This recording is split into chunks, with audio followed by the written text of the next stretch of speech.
कहानी एक छोटे से गांव की है जो अपनी रहस्यमयी घटनाओं के लिए प्रसिद्ध था। गांव के किनारे पर एक पुराना और टूटा फूटा घर था जिसे लोग भूत बंगला कहते थे। गांव के लोग कहते थे कि उस घर में कोई काला जादू किया गया था और वहां रहने वाले लोग रहस्यमय तरीके से गायब हो गए थे। सुमन, गांव की एक बहादुर महिला, इस रहस्य को सुलझाने का निश्चय करती है। उसने गांव के बुजुर्गों से सुना था कि उस घर में रात को अजीब अजीब आवाजें आती हैं और वहां कोई नहीं जाता। सुमन ने अपने दोस्तों के साथ मिलकर एक रात उस घर में जाने का प्लान बनाया। रात होते ही सुमन और उसके दोस्त उस भूत बंगले में पहुंचे।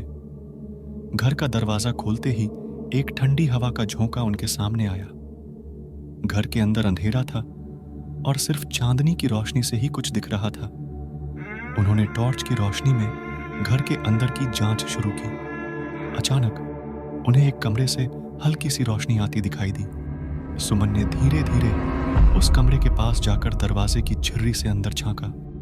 अंदर एक बूढ़ी औरत बैठी थी जो किसी पुरानी किताब को पढ़ रही थी और एक छोटे से दीपक की रोशनी में कुछ मंत्र बुदबुदा रही थी। सुमन और उसके दोस्तों ने देखा कि जैसे ही वह औरत मंत्र पढ़ रही थी वैसे वैसे घर के चारों ओर अजीब घटनाएं घटित हो रही थीं। सुमन ने साहस दिखाते हुए दरवाजा खोल दिया और अंदर घुस गई। उसने उस औरत से पूछा, तुम कौन हो और यहां क्या कर रही हो? बूढ़ी औरत ने अपनी आंखें उठाई और सुमन को देखा। उसने एक ठंडी हंसी हंसते हुए कहा, मैं उस काले जादू की रखवाली कर रही हूं जिसने इस गांव को अपनी गिरफ्त में ले लिया है। तुम लोग यहां से चले जाओ, नहीं तो तुम भी इसी तरह गायब हो जाओगे। सुमन ने हिम्मत नहीं हारी और उस औरत की किताब को छीनने की कोशिश की। तभी अचानक एक जोरदार आवाज आई और पूरा घर हिल गया।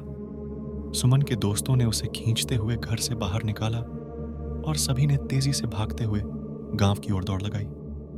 जब वे गांव पहुंचे तो उन्होंने देखा कि वह पुराना घर ध्वस्त हो चुका था और उस जगह पर सिर्फ राख और धुआं था।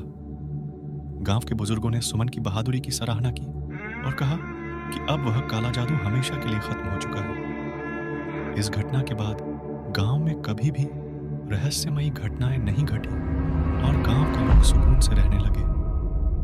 सुमन की बहादुरी और उस काले जादू की सच्चाई आज भी गांव की लोक कथाओं में जीवित है।